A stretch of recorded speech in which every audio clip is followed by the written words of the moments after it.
Good evening, everyone, and welcome to the 28th edition of Data Bites, Getting Things Done with Data in Government, hosted by the Institute for Government.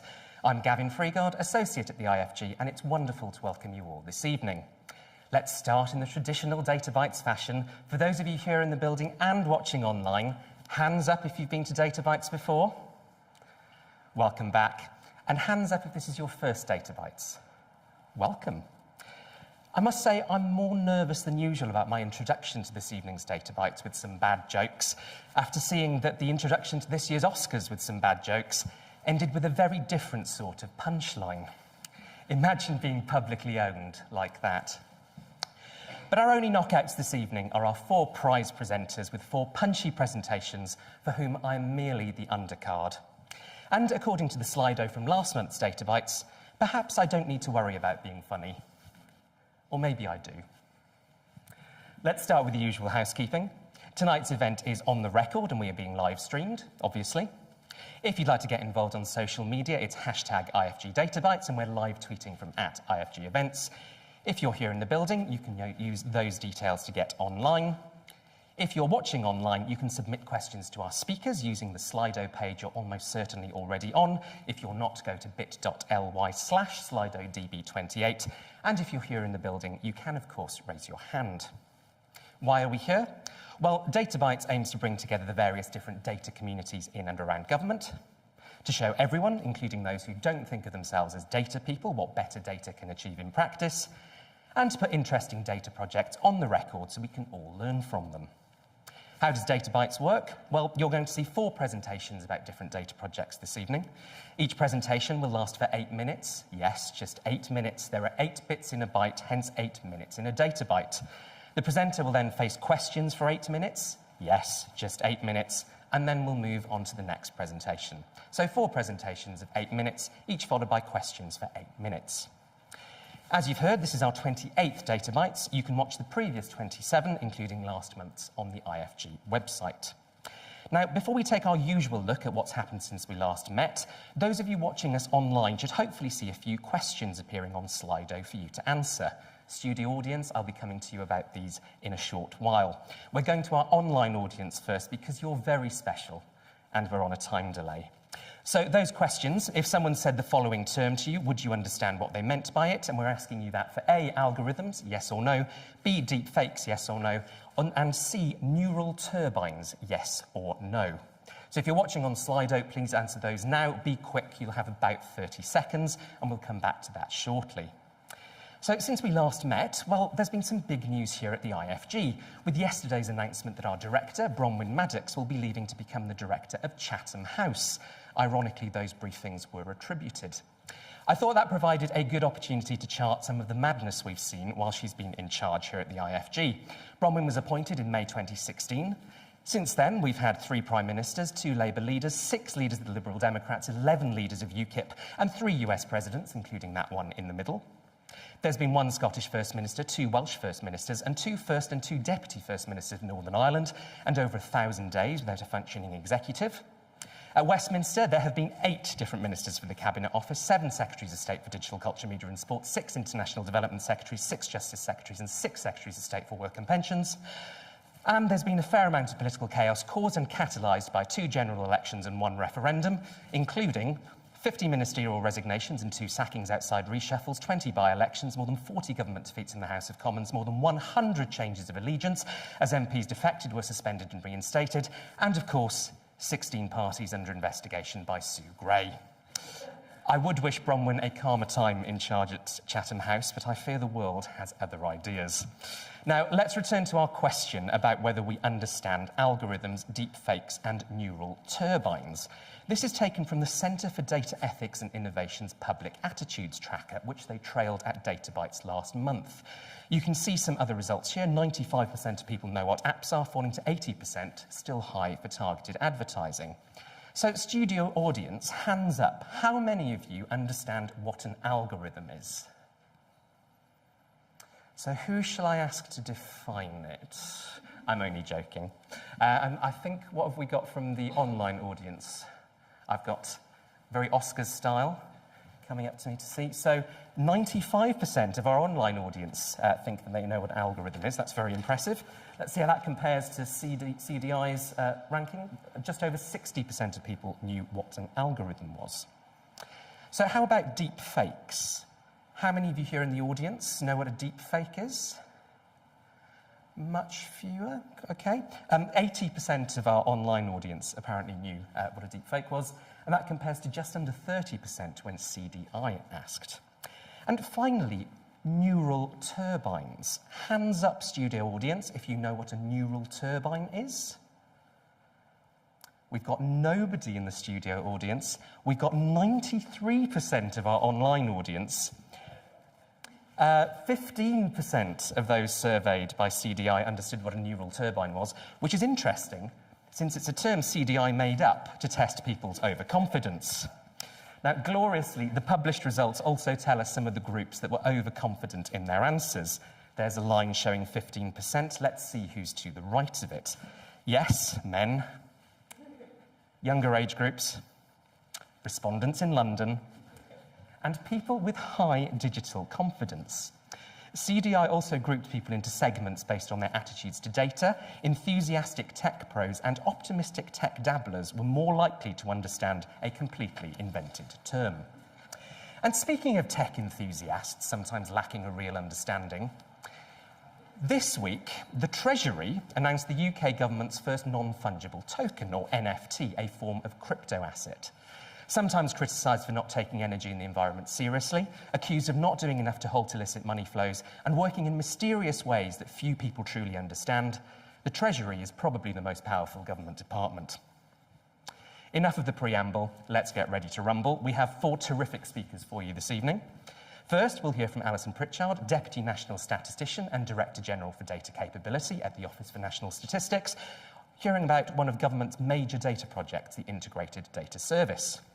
She'll be followed by Ed Humphreys, Head of the Office for Statistics Regulation, on how it's not enough for data to be technically strong and the need for intelligent transparency based on trustworthiness, quality and value. Up next, for her second Data Bites appearance, will be Laura Sands, CBE, Chair of the Energy Digitalization Task Force, on the case for limited public interest digital assets. And our fourth and final speaker this evening will be Leanne Summers, Head of AI Strategy at NHS Transformation, on developing a learning health and social care system enabled by data and AI. Our next Data Bites will take place on May the 4th, Star Wars Day. Imagine what that introduction is going to be like. And then the 8th of June, note the date change, that's the second Wednesday of the month, then the 6th of July, and then we take a break for August. We're only able to keep Data Bites running thanks to the support of sponsors. We're unusual this evening in not having one. I'm delighted to say the next 3 Data Bites events are all taken care of, but if you would like your organisation's name up in lights and some of your work being presented on stage, then please contact my colleague Pritesh. And if you'd like to speak or know someone who should, please get in touch with me. We won't be hosting virtual drinks tonight, though I understand that, like the Edinburgh Festival, we had our own fringe last month, so keep an eye on #IFGDataBites in case there's a repeat. That's more than enough from me. Time to hear from our first speaker this evening, Alison.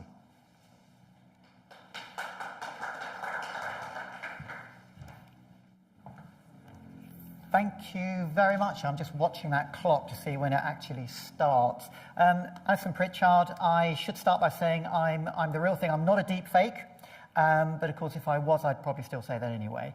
So, delighted to be here. I don't often share a platform with colleague Ed Humphreys, so maybe I should use a little bit of my time just by clarifying the Office for National Statistics is the executive delivery arm of the UK Statistics Authority, and I'm going to be followed by Ed, who's the Office for Statistical Regulation, the regulating arm of the UK Statistical Authority. So I'll just set that out, and I'm sure Ed will introduce himself in his own way. So, the Integrated Data Service. Some on the call may be familiar already, some won't, so I'm going to try and get us all on the same page. Happy to get through to levels of detail when we get to the Q&A. Fundamentally, this is a service that's being built for analysts initially, in government, devolved administrations, and external accredited researchers. Get this right, this could broaden out to a much wider range of users. At this stage, we're landing the service in a way that supports those particular cohorts. So, what is it? A few images. I don't need to convince this particular audience around the role that data has been playing over the last number of years at the heart of decision-making, evaluation and policy development, etc. Some of the images that reflect those challenges that the UK has faced. What I would say, and I think there's three main points to land with this particular slide. First of all, for all the hardship and suffering of the pandemic, I would say it has accelerated the sharing and usage of data by probably 3 to 5 years. The second key point, I think, to land is that the expectation, both with the public and with policymakers and users of data, is that we will need to continue this level of data usage because of the nature of the challenges ahead. And you'll see on this slide some of the things relating to supply chain resilience. At the moment, thinking about how to support the incoming Ukrainian nationals in terms of support for public services in the UK, the cost of living challenges ahead, all of these factors we know we need to put data at the very heart of. And I think the third point from this particular slide relates to behind the scenes. Whilst there's been some fantastic work done by analysis in generating key stats, behind the scenes a lot of work goes on to try and bring data together at pace, arrange the legal gateways, get the data integrated, and we have to find a way to do that more slickly because the next crisis will occur and we don't yet know what that is. So, if that's how we have been working, then now take a moment to imagine an environment in which the data is already available, the data is already linked for use, where there is some logical connection of the data that we have across the breadth of government, and where the legal gateways are created and established for the broadest set of use of that data, where we don't yet know what those questions might be. Now, if you're imagining that, then you are imagining the integrated data service, which has at its heart the ability to operate entirely cloud-based, hence not yet another data lake, to reach out and access data where it is, not to be one system that rules them all. That's quite important. A layer of data virtualization, a phrase that I will continue to use quite actively now, which allows data to be viewed, seen and used regardless of where it comes from and its origins, but to create a data catalog for active use. I'm trying to coin the phrase critical national data assets. We have critical national infrastructure. Surely we should have critical national data assets. That brings together data architecture across government in a new way we haven't done. And slicker data governance, allowing us to maintain our responsibilities around ethics, around security, around anonymization of data, but to do so removing as much friction from the pace at which data can be used effectively. All of those things set up the integrated data service. So the model is based around data first and answer to questions because we have the data available. It's really hard graphed, and I think that's probably the reflection of this particular program. Focused around a series of data assets. We already have a public health data asset. We also are moving into net zero, levelling up, subnational, jobs and growth, supply chain, the kind of topics where we know there is data to be integrated and to be used effectively.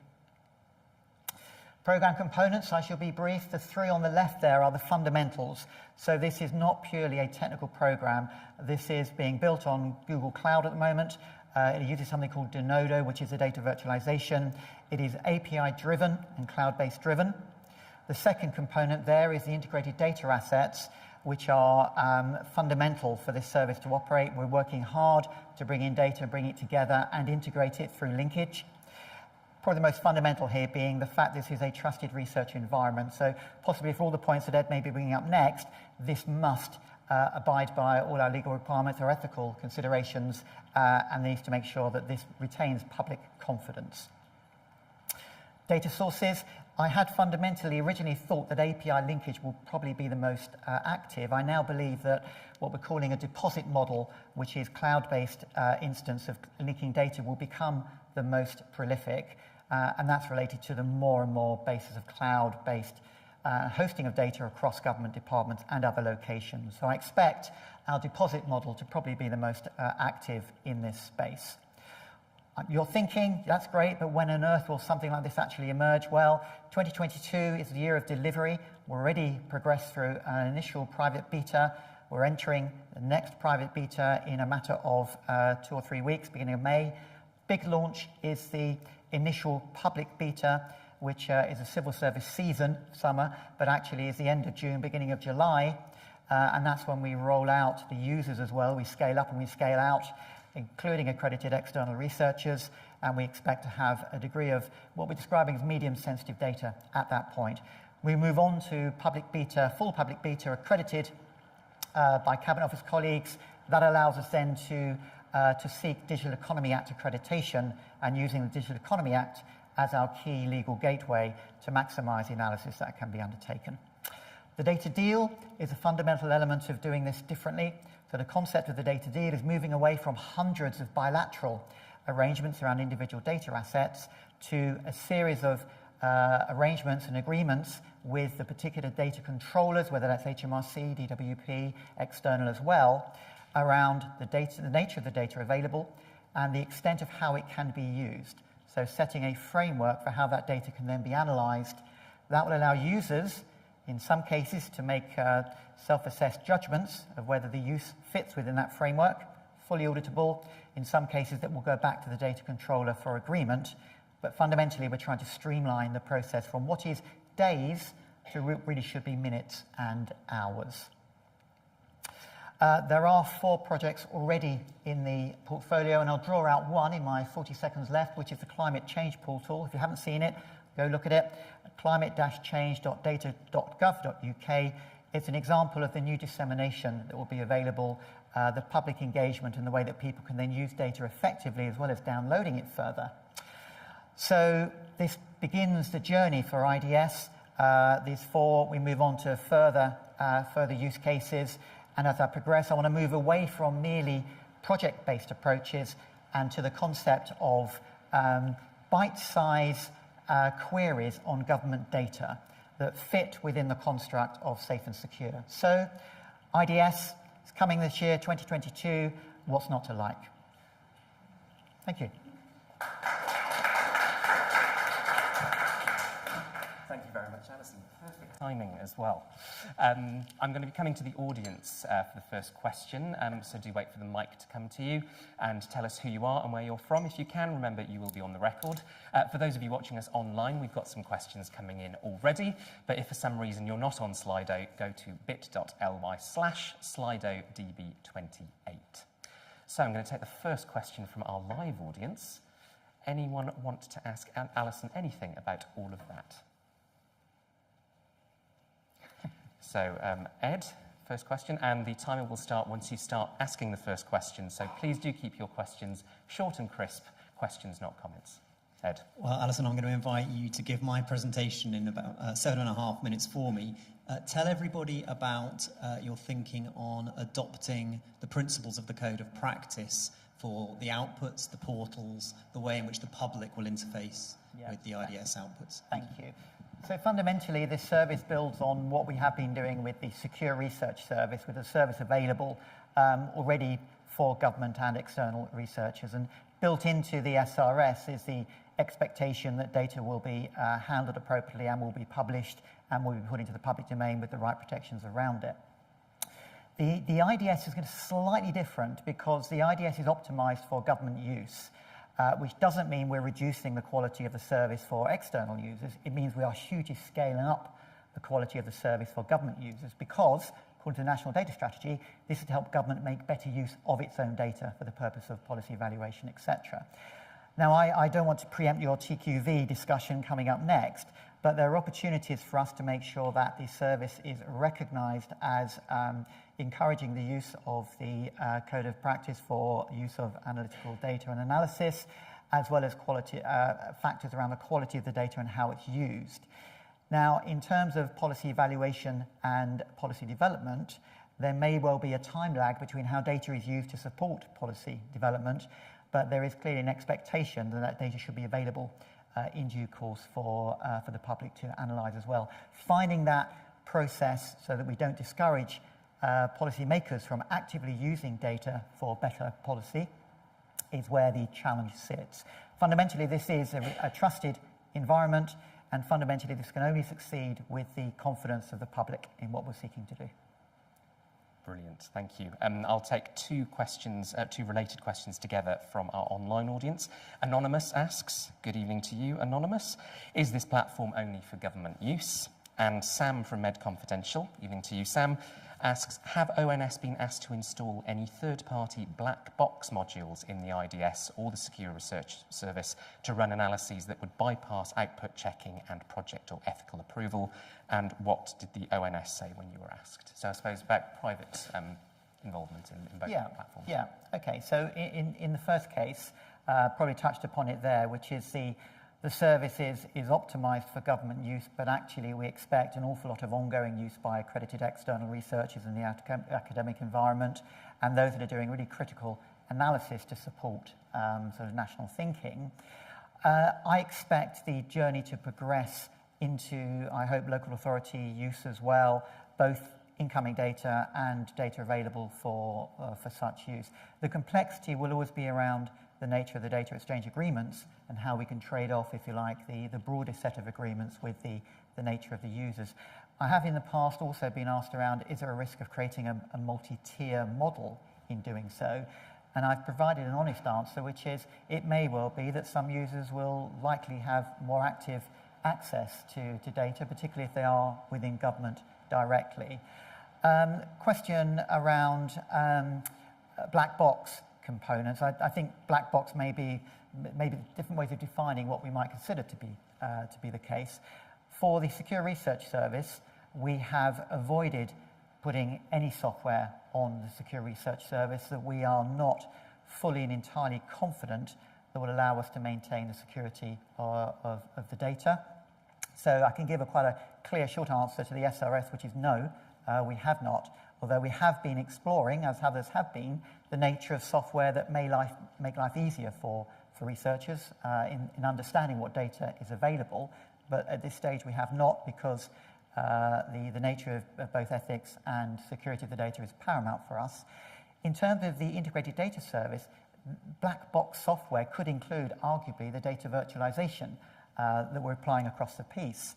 So we're working very carefully with our security assurance colleagues and with others to understand the nature of the impact of the environment for different elements of software. It is a major leap from the Secure Research Service to the Integrated Data Service.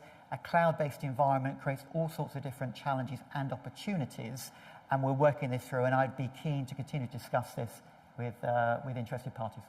Excellent. Well, you're always welcome here to discuss it as well, and I'm sure we'll continue that discussion in future. I'll come back to the audience in a second, but another online question, again from Anonymous. What will make departments share their data with ONS and the IDS beyond uses just for themselves, but with other users in mind too? So I was talking to friends in the room earlier, the fact that we're all operating now in a space where we're understanding how best to utilise the data that we have available to us. And the challenge for all of us is not to start to create closed systems. So I'm working with NHS colleagues around the work that they have underway to create a new trusted research environment for the health sector. Likewise, colleagues in defence and other parts of government and and central government systems as well. So the IDS really needs to sit as a portal to connect with other technical systems to allow us to make sure that we can make available, for instance, data that we generate in ONS, as well as enabling data from other bits of government to be shared more widely. And I think in due course, getting both the technical architecture and the data architecture right between these different portals will be the direction we're all heading in. And that is fundamentally a big challenge that I'll also come back and talk another time as well. Excellent, thank you. Have we got any questions in the room? Yes, get the microphone to the back there. Hi, thanks, Alice. Could you mentioned a milestone at which you apply the Digital Economy Act or powers therein. Could you say a little bit more about what that allows you to do or not to do? Yes, so the Digital Economy Act has various components to it. Some of it is around protecting data, but other parts are about utilising data effectively for analytical use. It provides a broader use case for the use of data to support the public good, in effect, in the purpose of evaluation. I'm often asked the question around what's the friction and the barriers to better data usage. Part of the answer is normally we don't apply the right legal gateways to make good use of the data. We often apply the legal gateway for which the data was originally gathered. And this is why, in relationships with HMRC, for instance, they will legitimately say data is gathered for the purposes of tax administration. And we're seeking to put data to a much broader use. The Digital Economy Act, although we still have some gaps around health and social care, will allow us to apply a broader legal gateway, which is both legitimate and justifiable, and has the protections around it as well. And I think it's generally accepted that we collectively haven't made sufficient use of the Digital Economy Act to date. I'm going to squeeze in a couple of quick final questions related both about public engagement from our online audience.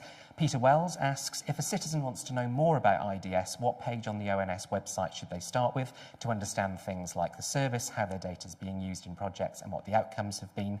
And we've got a general question from Anonymous, which is, what are your plans to embed public engagement into this programme to ensure you maintain the social licence to use these data for analysis? Indeed. I mean, transparency is vitally important, and there's absolutely no reason why we should not be approaching a highly transparent approach to how the data can be used and is being used within the service. We have choices to make, and I'd be keen to explore with interested parties where we go on that journey of transparency. We will certainly be indicating what data is on the service. We do that already with the Secure Research Service. We're having all sorts of fun and games around what branding is right and making sure we get that right at the moment. So I would say, given we are a couple of weeks away from our new private beta, we should expect by summer to have quite an active website with more information about the service and where people can go. And I would encourage an active public debate around the effective use of data. Excellent. Well, we look forward to seeing how it develops and having you back at some point to update us. But for now, Alison, thank you very much indeed. Thank you very much. And our second speaker this evening is Ed.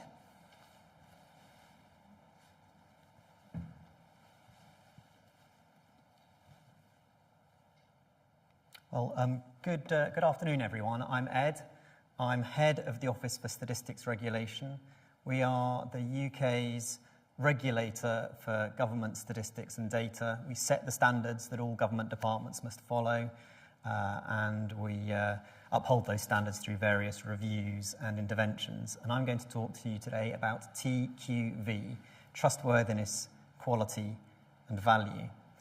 Now, I'm a big fan of the data bites genre. I've noticed that a great data bite, one of these great 8-minute talks, has cool new apps and tech, sort of thing that Alison was talking about. It has eye-catching visualizations, has arresting new insights from data. My data bite has no new apps and tech, it has no eye-catching visualizations, and absolutely no arresting insights from data. Now, I suppose I could have talked about some eye-catching things that we do. I could have talked about our campaign for intelligent transparency, which is about challenging government to recognise that communicating data is about more than just dumping a single juicy factoid on the public. I could have talked about our recent groundbreaking report on statistics and data for children and young people, visibility, vulnerability and voice. It's highlighting massive data gaps.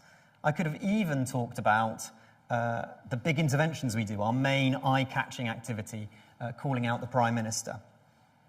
But I'm going to avoid talking about any of these things. Instead, I'm going to focus on foundations. And why is that? Well, we live in a world of abundant data. Data are used constantly to communicate, to argue, to inform, and equally to misinform. And it follows from this that sometimes people can lose confidence. They can be not sure about what sources to trust. And to make our way through this, as a community of people who care about data, we need to recognise that the act of communicating and publishing data is about more than just numbers. Data themselves are never just numbers. They are a representation of a context, of a reality, of an experience. And it follows from that communicating with data is a social exercise. It's about communicating, connecting with an audience. And as a result of that, how things are done is just as important as what is done. So this leads us to TQV. TQV stands for trustworthiness, quality, and value. Trustworthiness is about confidence in those the people and processes that produce statistics. And this confidence is supported by commitments to openness, to transparency, to professionalism, actually to an organisation doing things that may not be in its own short-run interests. For example, like committing to publish statistics on a particular day, regardless of whether that fits with the political news cycle of that day. Or committing to put the interests of data subjects, the people the data are about, put those interests first. Or, in my case, committing to communicate something abstract like the foundations of your work and not the juicy, exciting stuff about the Prime Minister. Quality is all about the data and methods that produce assured statistics. This is the world of explanation, of explaining where data come from, about the methods you use and why, and most importantly, being completely clear about your judgment on strengths and limitations, uncertainties in your data. That's quality. And value is all about engagement with the interests of users. It's about finding out what the user wants, finding out what the user wants to know, and providing insights on those questions. So think of T as commitments, Q as explanations, and V as conversations, and they work together, mutually reinforcing. TQV underpins all of our work as a regulator. We've codified TQV into a code of practice, and that code is used to support the production of dashboards and statistics in government.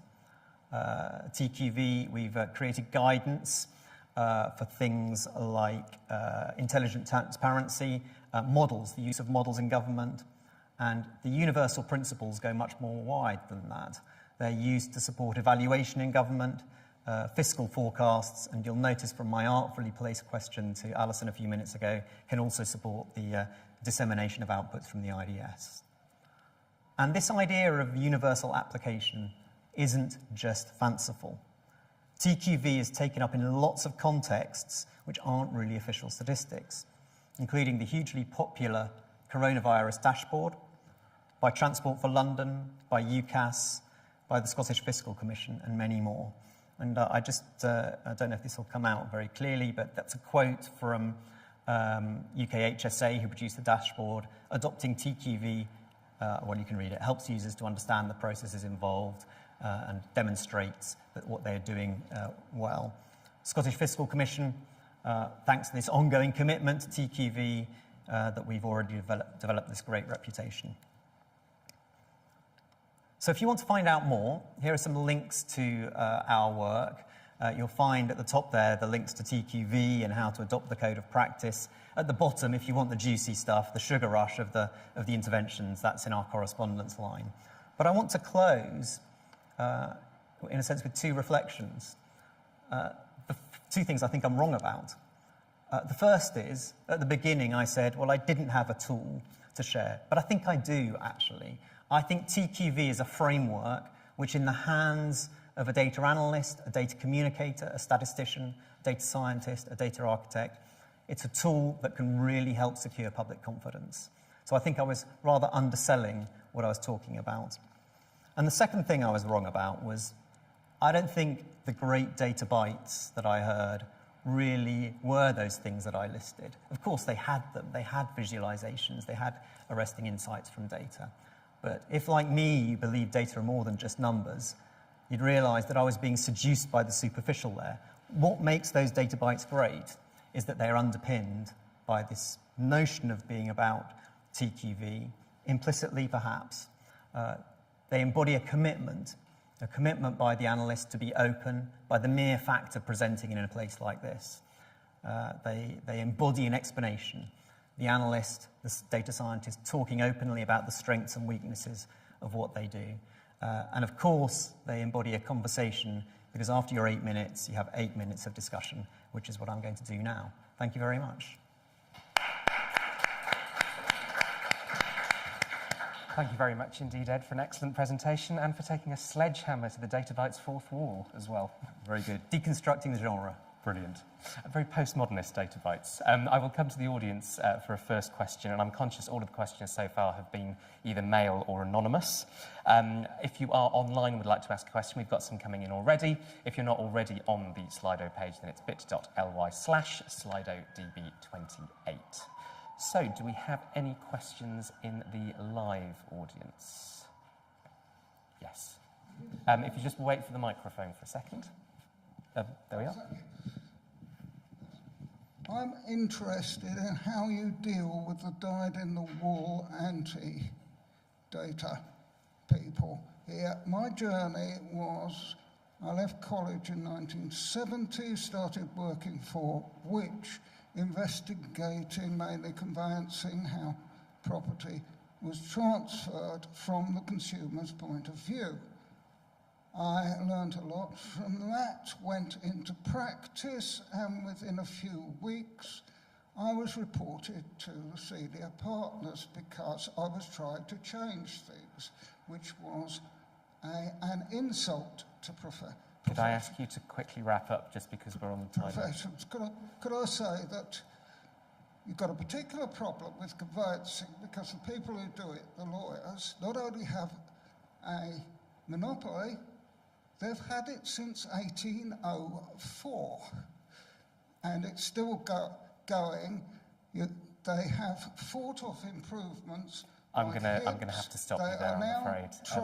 They are now refusing to use improved paper form. Now, how do you actually deal with people like that? Get them together, bang heads together, whatever it is.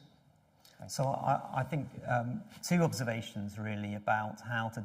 The question is really about the sort of the dyed-in-the-wool people who reject what I think probably we all as a Data Bytes community really consider as profoundly important, which is being humble in the face of the data and being willing to allow the data to guide us. So I'd say two things. One is, I think we do live in a world now where it's becoming harder and harder to be a dyed-in-the-wool person with their head in the sand. We live in a world of very, very prominent uses of data. I think it's expected now much more in discourse. It's expected much more now in professional development. So I think that they might be a dwindling bunch is the first thing. The second thing I'd say is I'm actually more concerned not about them, because I think that they're like an easy target. We can persuade them by showing the benefits of data. What I worry more about is the sort of Aravist kind of people who kind of think that they can pepper what they talk about with data phrases and therefore pass themselves off as knowing something about data. But really, it's just a little veneer. We were talking earlier before we arrived about this tendency for people to use kind of the phrase of the day, be it Bitcoin or whatever. And that worries me more, because I think that leads to the sort of superficiality that doesn't really help us. So thank you for your question. Thank you. Excellent, thank you. Got a question from Sweelang online. Evening to you, Sweelang. Does TQV incorporate data protection impact assessments required under the UK GDPR in order to help meet legal obligations and ensure the human rights impact of data processing are assessed? Absolutely. So if you look at the code of practice, it's got these three pillars: trustworthiness, which I explained as commitments, quality and value. The trustworthiness pillar, which is about commitments given by the organisation to its audiences, include very clear commitments to absolutely respect the rights of data subjects and to follow all the relevant UK legislation. And I would regard any breach of the UK legislation as a de facto breach of that code of practice, without question. Excellent, thanks. We've got a question now from Sam from Med Confidential.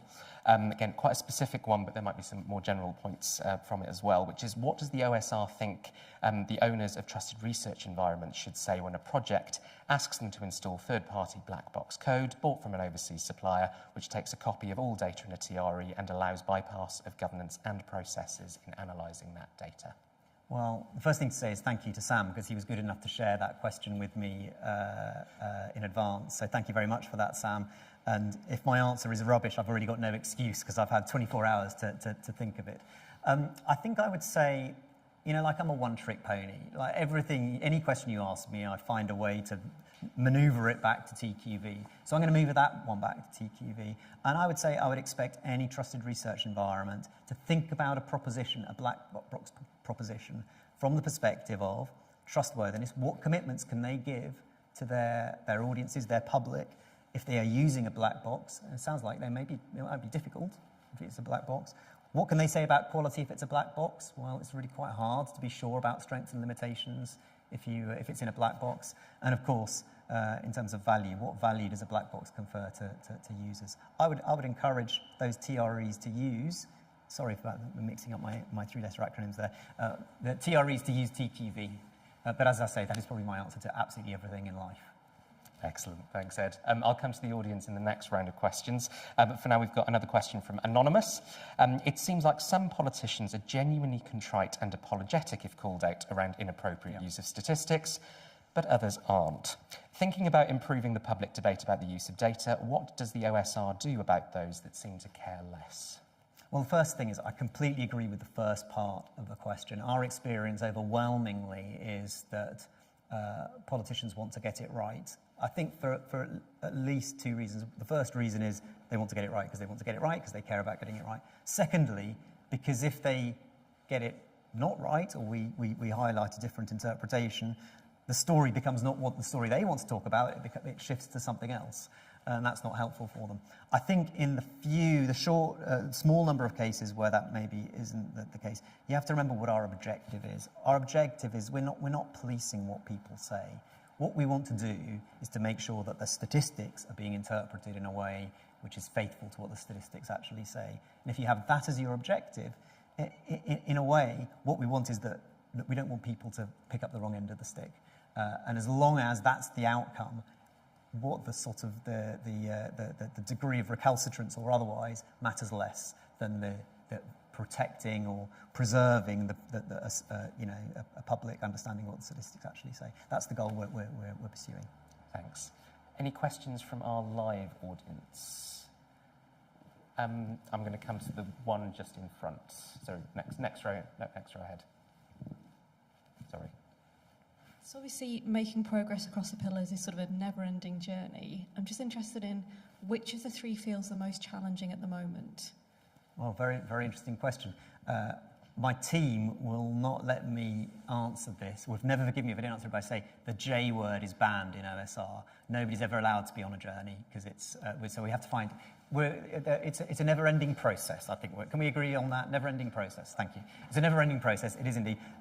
It shifts all the time. For a long time, I thought it was quality.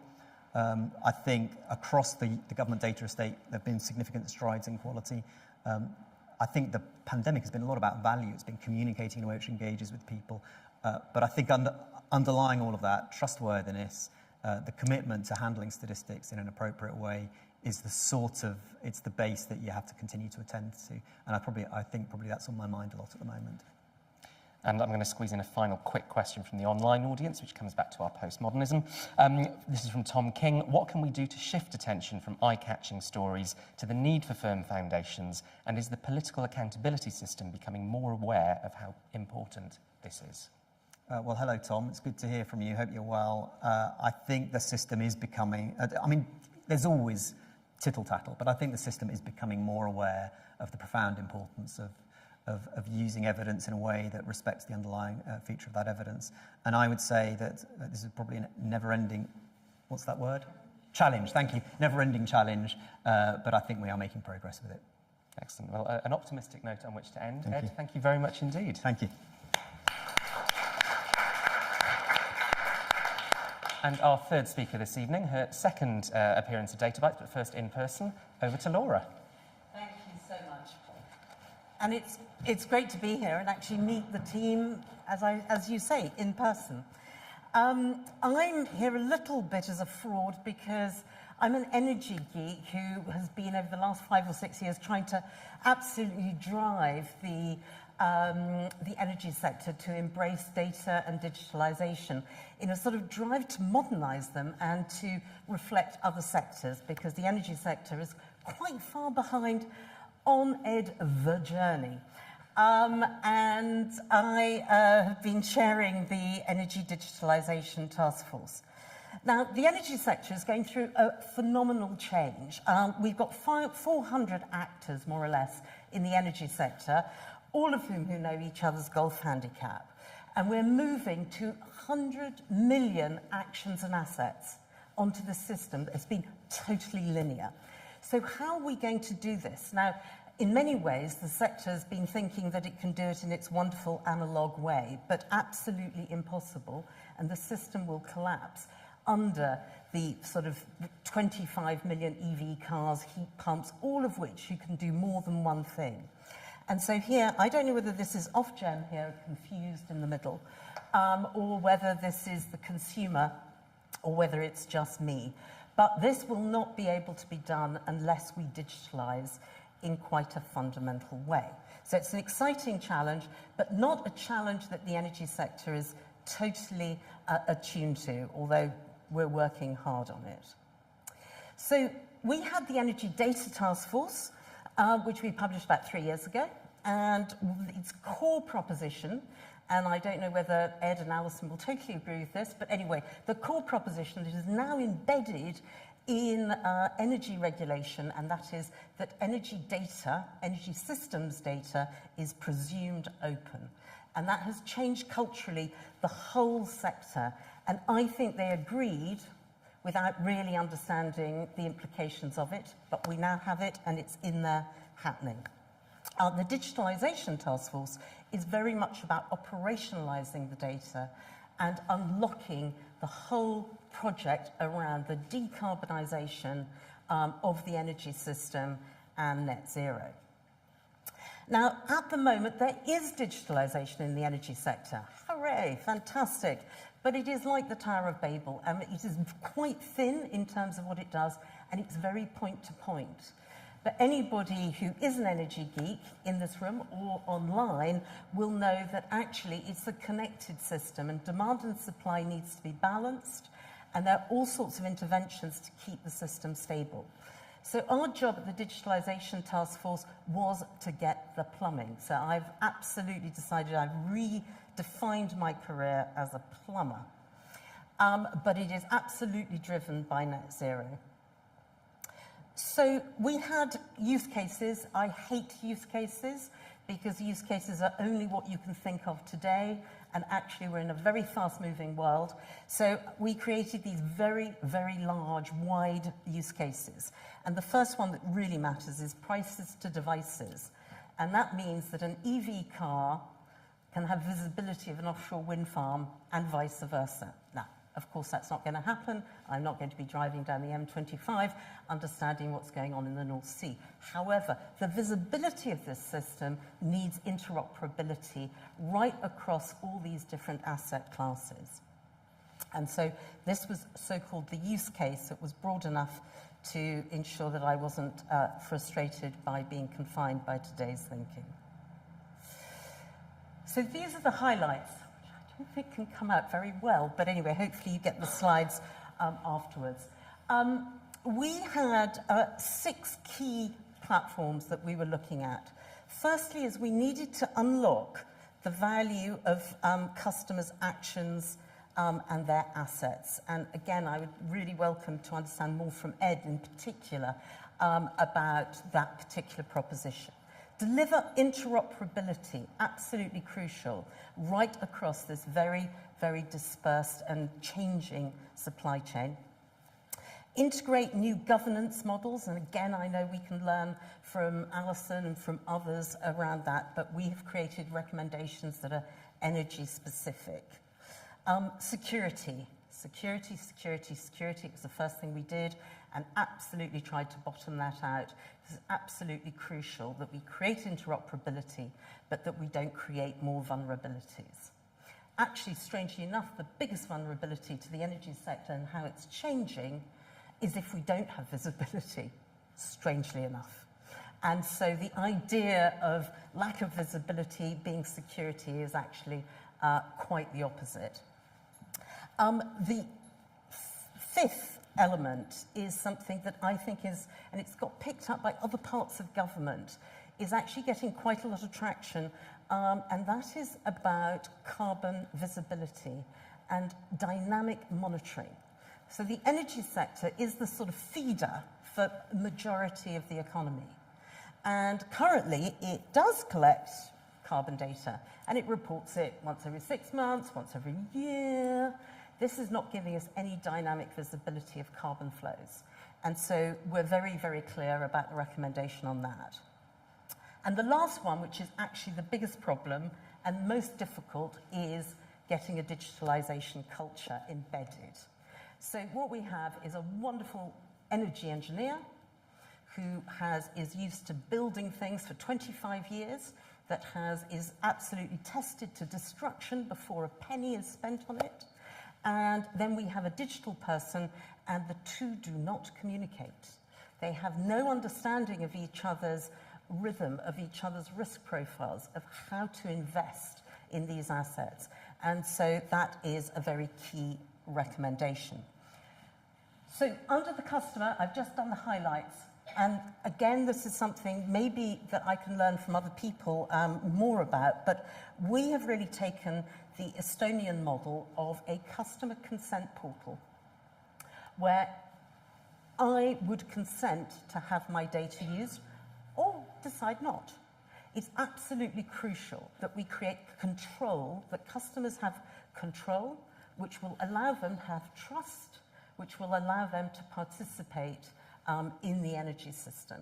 And we think that that is what we would call a public interest asset, because actually it could be, and we're again getting picked up from other government areas, it could be a common consent for other sectors, not just the energy sector. The second is mandating smart energy assets. That's all fun and games because we're still installing heat pumps that aren't smart. Interoperability, we're proposing a digital spine that sits with some nodal interoperability right across the system. And we believe that that exists in other, we know it exists in other sectors, but actually it hasn't been transposed to the energy sector. And then the last area is this dynamic carbon monitoring, which is absolutely crucial for net zero. So the outcomes beyond energy, as I said, the customer, unlocking this customer data is absolutely crucial, and giving them control. Delivering, in many ways, carbon visibility is going to be crucial. Addressing, as you both, Alison and Ed, said, this new digital governance that needs to be put in place. And we hope very much that there are 1 or 2, 4 assets here that we're proposing become public interest assets. They're not necessarily going to be built by the government, but they're public interest assets that must not sit and must not be developed by the private sector, but need to be contested by the private sector to ensure that they don't encroach on commercial opportunities. So unlike some things that we have in the DCC and smart meters, which has been so totally over, in many ways, spec'd and is very, very gold-plated, we need these public interest assets. The sector is very much behind this, surprisingly, because I thought some of them might want to think that this was overreach by government. But this allows the 100 million actions and assets to perform in the energy sector to drive decarbonisation. Thank you.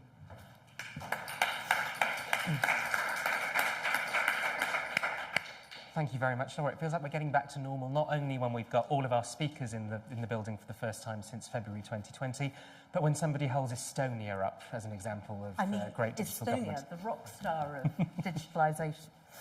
Just a reminder to everybody watching us online, you can submit questions using Slido. Go to bit.ly/SlidoDB28 if you're not there already. And I'm going to start with quite a fun online question to start with. This is from Tom King. Would you recommend the strategy of getting analogue leaders to sign up to digital innovation they don't really understand?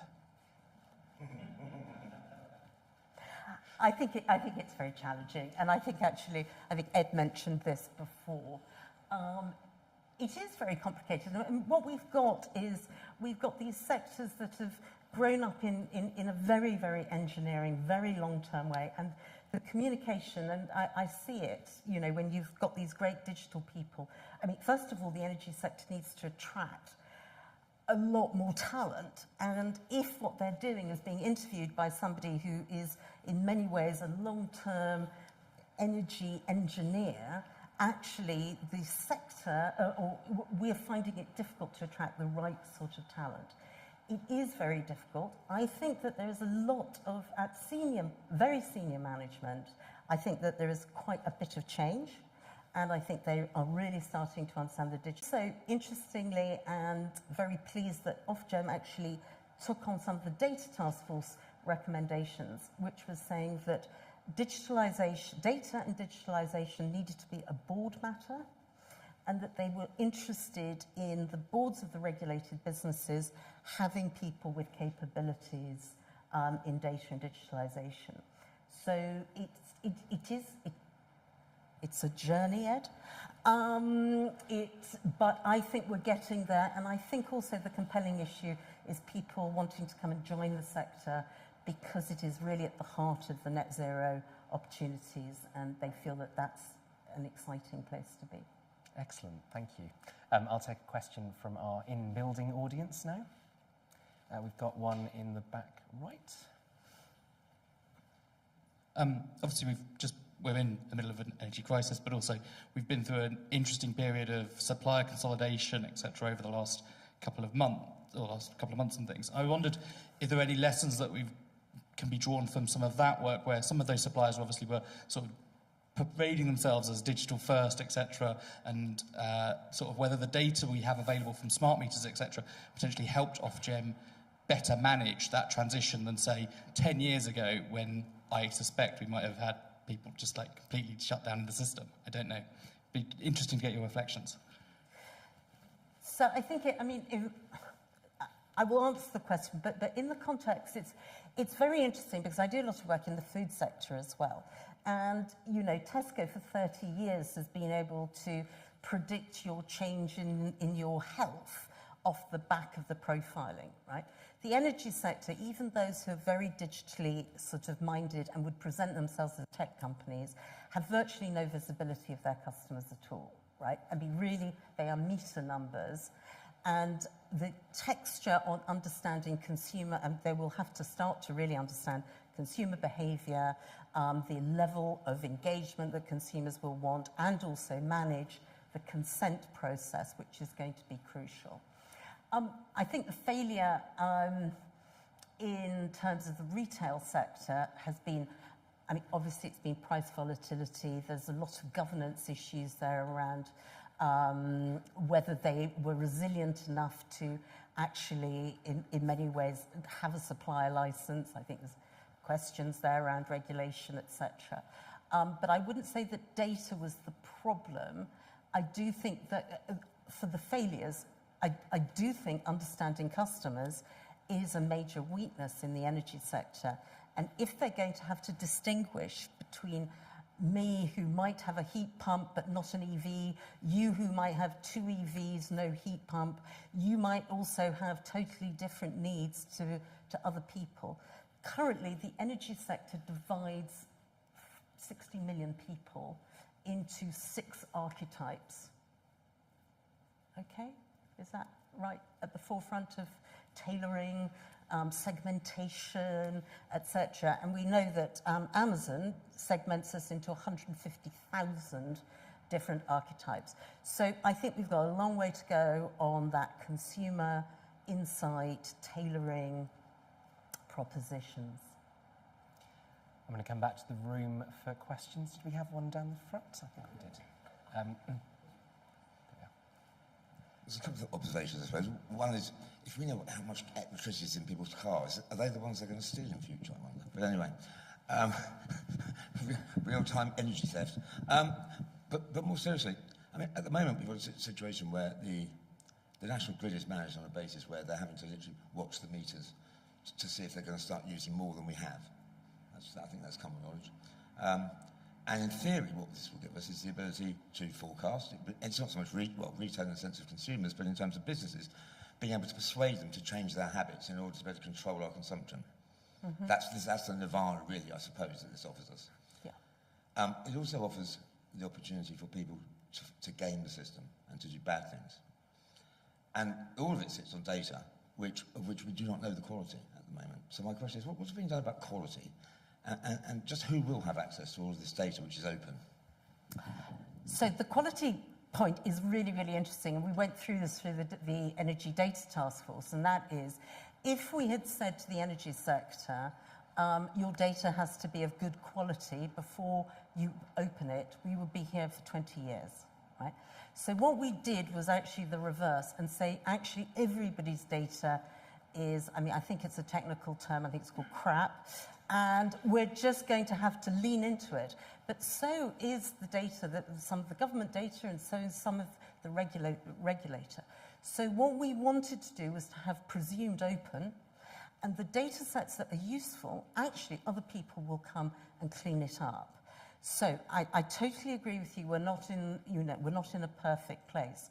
And some of the data doesn't really, it exists on PDFs, and you've got people who've written things in on pencil. Okay. But your point about us trusting the data and in many ways having to manage a different quantity of data is really interesting, because one of the things we've got to really recognise, and that is the weather, the sun and the wind does not take price signals.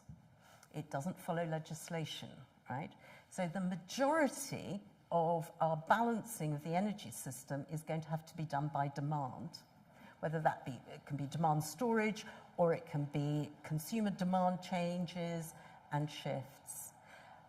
But then we have another asset, and that is National Grid is saying that by 2030, we will have the number of EVs on the system will equate to 2 nuclear power stations.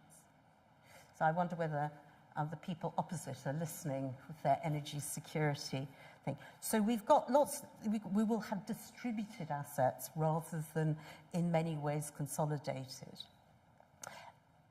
It's not going to be perfect. But we do have to start somewhere, and perfection might be a long way into the future. Excellent, thank you. In the final 30 seconds, you mentioned that Ofgem have taken up quite a few of the recommendations of your previous report. Yeah. Do you have any reflections on how government has responded to the task force reports that you've published? I've been absolutely astounded in terms of things that move quite quickly. So the data task force was about about 2.5 months since when we made the report, then they adopted the recommendations, and now all the recommendations are now embedded in energy licenses, so they're actually regulatory requirements.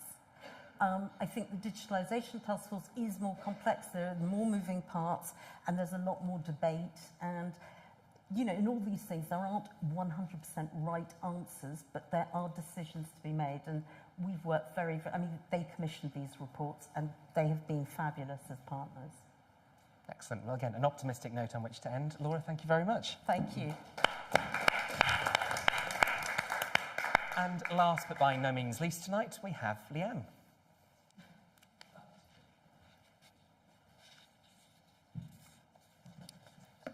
Okay.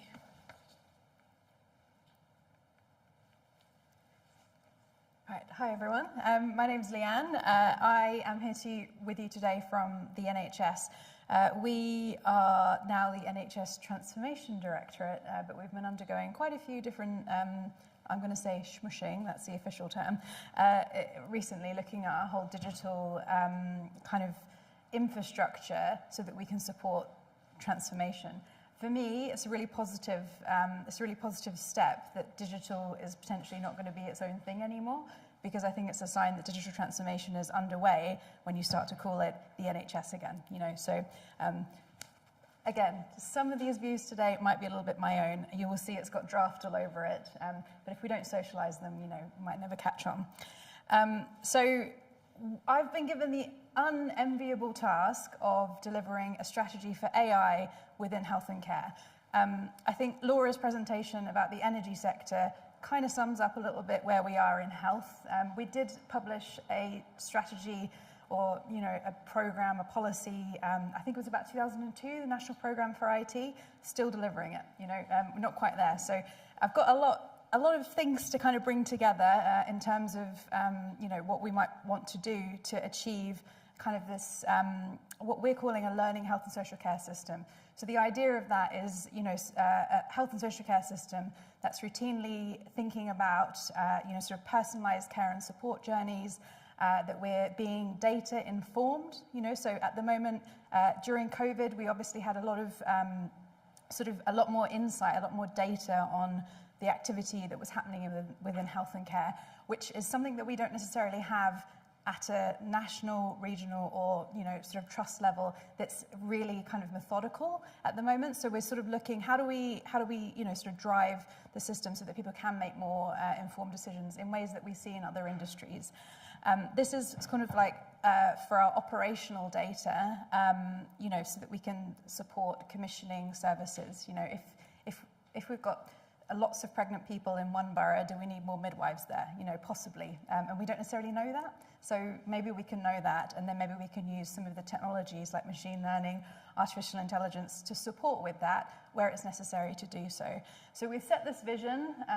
We're using kind of a VMOST framework for our strategy. So trying to be agile, sort of iterating what we do. So we've got vision, missions, and then sort of some strategies and objectives and a roadmap underneath that.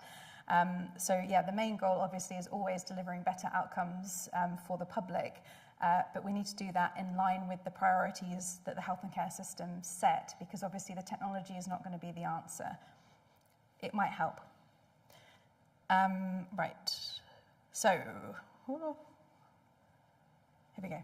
So this is a bit of an overview, which makes sense to me. And I was thinking, after such brilliant presentations from our other colleagues, you have to understand that there's a data architecture infrastructure that we sit on top of. And obviously I live with my head in the clouds thinking about AI. So sort of this infrastructure that we've got sort of at the bottom here, digitize, connect, transform. This was a former strategy of our NHSX portfolio, which is no longer, we don't have NHSX anymore. We're now part of the NHS. So obviously that's been connected. But essentially the principles of digitize, connect, transform are, one, we need the tech. Two, it needs to talk to each other. And then once those things happen, maybe we can actually start to do some things with the, with the technology. A data strategy is imminent. There was a sort of an early draft published last year. There will be another one coming. And that sort of underpins sort of our commitments to how we will be using data within the NHS, and obviously thinking responsibly around the trust that we have with the public's data so that we can deliver their care. And then the AI strategy is sitting very much on top of that, trying to pull out some threads, sort of what can we do then if we're able to sort of more routinely have access to information, sort of as colleagues from the ONS were saying, so that we can actually kind of manage our health and care system. We're probably on to a good start. There's a whole bunch of other things on the side there, which is sort of the AI ecosystem. So the NHS AI Lab has had funding for the last couple of years and has been investing in generating an evidence base to support the wider adoption of technologies, because we don't just want to unleash technology without checking that it's actually going to deliver the appropriate patient benefit. So we're getting some early evidence from that. It's looking promising, but it is a laboratory. So we have this whole ecosystem, everything's coming, but when I was asked to sort of have a look at the strategy, we were sort of like, well, where do we even start? What's going on? But still, as I've got here. So we've got questions around, let's use all the data, but what data? Where is it? How do we find it? How does someone access that? What are the legal basis for that person to even access that in the first place? For one, training purposes, but later they run and maintain. Who knows? We need to get that sort of sorted. There's lots of work's happening in the data strategy space, and TREs, all this kind of thing. So it's not as bad as I'm making that sound, but I'm trying to be dramatic, We also have got some problems, sort of like if we have one workforce, so maybe we do replace everyone with robots, but then who's going to train the robots? You know, we haven't really thought of those things through. Of course, we're not going to replace everyone with robots. The idea of this is to create capacity, you know, sort of if someone can support in reading a radiology scan and that's sort of read by another clinician, it's sort of increasing the speed at which we can do things. We've obviously still got massive questions about public perception. The CDI, isn't it, report had the word cloud was like robots, scary with AI, and our evidence has found that people are on the fence. So people are a bit more on the fence for clinical applications of AI. They're interested in how AI might help them, interestingly. So, you know, with their own technology. And we've also got sort of quite immature commercial and regulatory pathways. A lot of work is happening in this space, but it's still not quite, you know, a clean, efficient market. So this is the approach that we're pitching. Got to get it all signed off by the ministers and everything. But essentially, we know we've got a lot of problems. So what we're trying to do is address the problems that we've experienced from AI developers. So one of those is the access to the data sets, as I've talked about. So we're going to be looking at how do we make data sets navigable, and what are the access rights, sort of what's the benchmark that we will set in order for those data sets to then be used if it's deemed appropriate to do so. So we'll sort of be we're working really closely with our colleagues on trusted research environments, public engagement, looking at the data, sort of data access requirements as well. There's quite a lot of technical things here that we're not necessarily thinking about. If a midwife can be trained and registered to access, with a smart card, maybe a data scientist could too. We're just sort of hypothesizing around some of these questions. Pathway optimization is a focus on user needs. So this is, sometimes people come to us with great AI, doesn't really solve anything. So we're going to try and articulate our problems a bit better. And then the final one, safer scaling. So this is looking at sort of if we've got a data set that, people can navigate, a problem that they're solving, and it works, then how do we scale that? So imaging is technology already that we can actually use. We're starting to look at, so what's the regulatory environment for that? What's the commercial pathway? And also, how do we triangulate our governance with wider governance for AI? So we work really closely with groups like the Office of AI, WHO, international sort of stuff to see. We don't want to over-invent things for the NHS. How do we lean in and make sure that we represent health and social care's needs in those wider governance debates? Did I do it? Not quite. Thanks.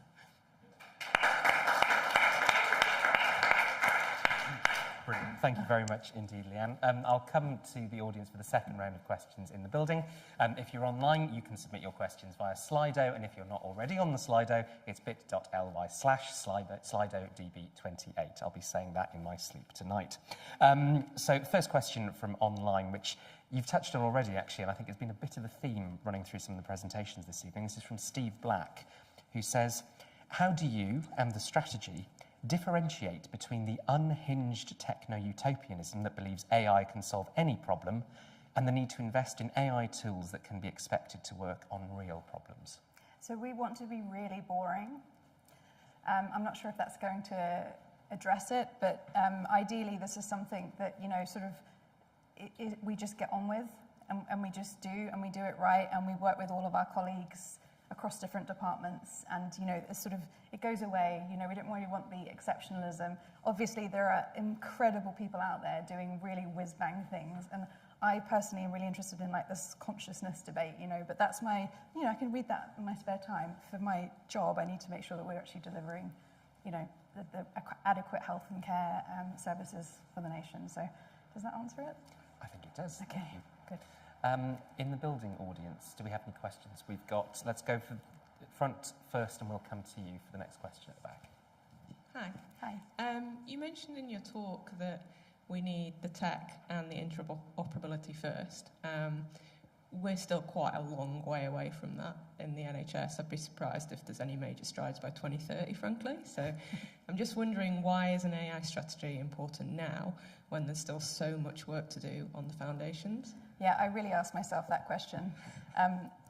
And I've worked in the NHS now for about 4 years, looking at different kind of like patients' access to their records and our NHS.uk estate, like content, how do we drive behaviour change, things like that.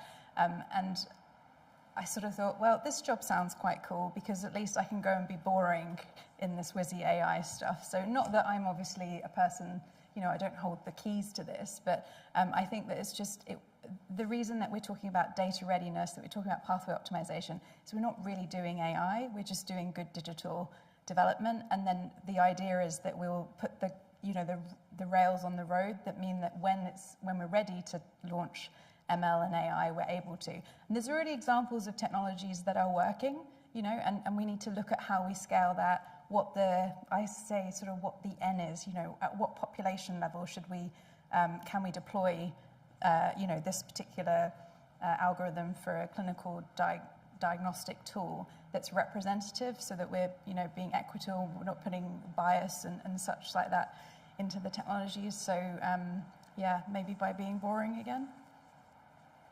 Excellent. I think we've got a question at the back. You mentioned health and social care at a few points, but you really talked mostly about health. I wondered if you had a view on what the different challenges are in social care, and I imagine the data is a lot worse and lives with many more bodies. Yeah, good point. There's my bias. My bias is to lean towards the health. So we are working with colleagues that are working on social care policy and looking, particularly on that pathway optimization mission, at how, whether or not a social care user case is a good sort of greenfield site. In some ways it's so complicated how we do that, we may as well start there. I think it kind of mirrors what Laura was saying around, you know, that there is some data in some cases in places, so what can we do? We are working really closely with lots of different, I would say, policy areas to see whether or not we can marry that up. Thank you. A not unrelated question, actually, from Anonymous, who's been very busy this evening, as ever. They've got sort of two questions. The first is, what are you doing to support building a better public health system in addition to health and social care? And the second bit is, how will you support being able to link to other forms of data to do this, to understand the wider determinants of health? Yeah, I think that's a really good question, I'm interested in some of the wider government pieces of work. So what, you know, talking about the ONS there, like how do we do that well? And are some of these pathways that we optimize? Actually, I think in terms of my mission, I think the data mission is where we'll do that. So, you know, can we get air quality data to look at asthma, you know, and triangulate that and maybe provide better services? Because something I was really interested as well in the energy sector, the green, this sort of green agenda. The NHS uses a ton of energy. What are we going to do about it? You know, and how do we even? I don't even know. We need to think about these things. You know. Great, just some small issues to solve there. Have we got any more questions in the building before I go back online? Anyone in the room? Yes. So we all know that the health data is incredibly rich, and you set out some of the challenges you saw ahead, data quality being one, additional maturity being other. Have you got any sense of which of those are the big blockers that you need to put the focus of attention on? Yeah, so I would say data quality is huge. As I said, the navigability of the data set, so like knowing where the data even is sort of like a first line challenge, and then data quality is the next one. There are some technologies that are looking at sort of, as you're inputting data, can it sort of help with codifying, that sort of thing? We're looking at natural language processing as well to see can we just find stuff from the data anyway. But whether or not we understand what that data is telling us is what we've got to learn to then improve the data quality. I'm a bit of a user-centered design, I love that kind of stuff. So I think that we can improve data quality by just actually commissioning better products that, midwife, health visitor, allied health professional sort of thing, when they're actually entering something, or maybe they're doing it by voice, that data is actually being augmented in some way. So I think data quality, you mentioned something else though as well. digital, yeah, so equity is a big problem. So like the distribution of even the delivery of health services, but some of the investments we've made with digital have meant that we've got centres of excellence, and also then some areas where there's no digital.